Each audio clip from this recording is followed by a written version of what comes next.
Hello friends, welcome back to Anokhe Kisse rebound. आज हम crime की वो सच्ची घटना आपके लिए लेकर आए हैं जिसे सुनकर आप एकदम दंग रह जाएंगे। तो हमेशा की तरह सब कुछ जानेंगे A to Z। पर कहानी शुरू करने से पहले वीडियो को लाइक करके चैनल सब्सक्राइब जरूर से कर लीजिएगा।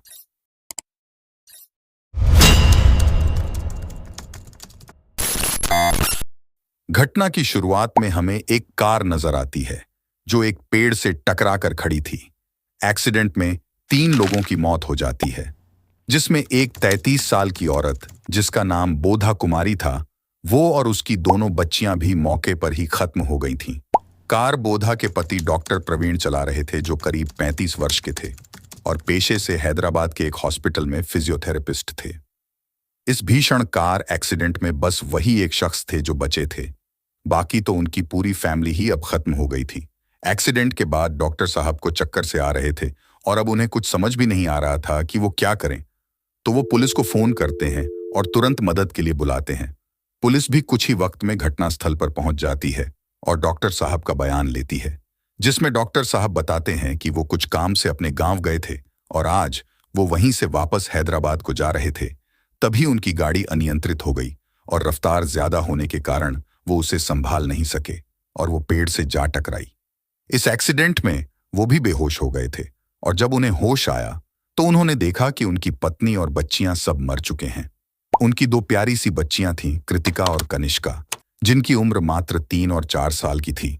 अब जब इस एक्सीडेंट की सूचना डॉक्टर साहब के ससुराल में लगती है तो उनके ससुर जी भी तुरंत ही घटनास्थल पर पहुंचते हैं और अपनी बेटी को ऐसी हालत में देख रुआंसे से हो जाते हैं। जिसके बाद ससुर जी जब अपनी बेटी की डेड बॉडी को देखते हैं तो उन्हें थोड़ा अचंभा होता है, क्योंकि उनकी बेटी बोधा के शरीर पर कोई भी चोट का निशान नहीं था और इतने भीषण एक्सीडेंट के बावजूद भी ना बच्चों को और ना ही डॉक्टर साहब को कोई चोट लगी थी। जिसके बाद ससुर जी पुलिस को केस की तहकीकात करने को कहते हैं और कंप्लेंट रजिस्टर करवाते हैं और फिर पुलिस भी कंप्लेंट के आधार पर केस की जांच पड़ताल में जुट जाती है और जगह जगह पूछताछ करने लगती है।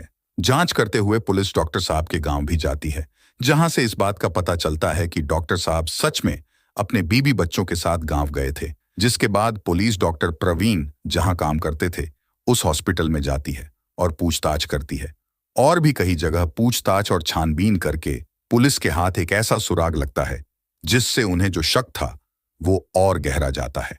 दरअसल पुलिस को छानबीन में पता चला था कि डॉक्टर साहब का उनके ही हॉस्पिटल में काम करने वाली नर्स, जिसका नाम सोनी फ्रांसिस था, उससे कई सालों से चक्कर चल रहा था।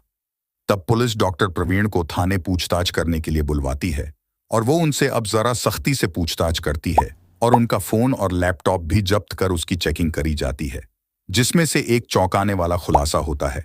डॉक्टर साहब की ब्राउजिंग हिस्ट्री से इस बात का पता चलता है कि उन्होंने एक्सीडेंट से कुछ दिनों पहले ही इंटरनेट पर सर्च करा था कि एनेस्थीसिया की कितनी मात्रा पोस्टमार्टम में नहीं पकड़ी जाएगी।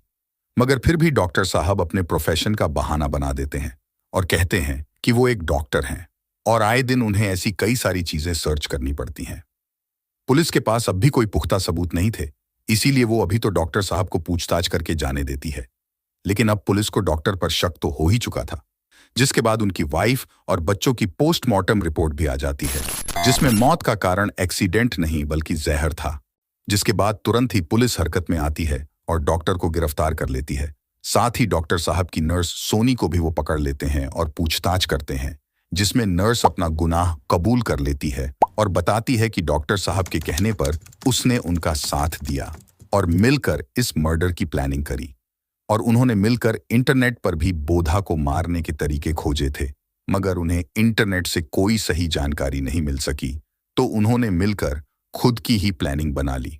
जिसके बाद डॉक्टर साहब भी अपना गुनाह कबूल कर बताते हैं कि उनकी वाइफ को उनके और नर्स सोनी के चक्कर के बारे में पता चल चुका था और वो उनको मिलने नहीं देती थी और बहुत रोक टोक करने लगी थी और फिर परेशान होकर नर्स और डॉक्टर ने उन्हें मारने का इरादा बना लिया और फिर प्लानिंग के अनुसार वो हॉस्पिटल से 10 दिन की छुट्टी लेकर अपने परिवार के साथ अपने गांव गए और फिर गांव से लौटते वक्त एक सुनसान रास्ते में डॉक्टर साहब ने एक जहर का इंजेक्शन अपनी वाइफ बोधा कुमारी को लगा दिया और फिर बच्चों को भी वही इंजेक्शन लगाकर तीनों को जान से मार दिया और फिर कार को एक पेड़ से टकरा दिया ताकि ये एक एक्सीडेंट लगे। साल 2019 में डॉक्टर प्रवीण और बोधा कुमारी की शादी हुई थी और एक हंसता खेलता परिवार था। और देखिए, आज 2024 में इनके इस परिवार की कहानी हमेशा हमेशा के लिए खत्म हो गई। डॉक्टर प्रवीण ने सोचा था कि वो मर्डर को कार हादसा दिखाकर छुपा लेगा, मगर उनके ससुर जी ने परिस्थिति को बखूब समझा और सही वक्त पर पुलिस कंप्लेंट दर्ज करी। नहीं तो पुलिस इसे कार एक्सीडेंट ही मानकर केस क्लोज कर रही थी। जिसके बाद जुर्म कबूल होते ही दोनों यानी कि डॉक्टर प्रवीण और नर्स सोनी को इसके बाद जेल हो जाती है। डॉक्टर प्रवीण जैसे कुछ लोग ना जाने कैसे अपने स्वार्थ में इतने डूब जाते हैं कि अपने स्वार्थ के आगे उन्हें और कुछ नजर ही नहीं आता। अब देखिए, कोई कैसे इतना निर्दयी हो सकता है भला कि अपने ही बीबी बच्चों की जान ले ले। आपको क्या लगता है कमेंट्स में जरूर बताइएगा और वीडियो को लाइक शेयर जरूर करिएगा।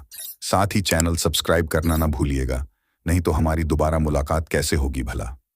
तो अभी के लिए अलविदा लेते हैं और जल्द फिर मिलेंगे एक और नई कहानी के साथ। तब तक के लिए goodbye and take care.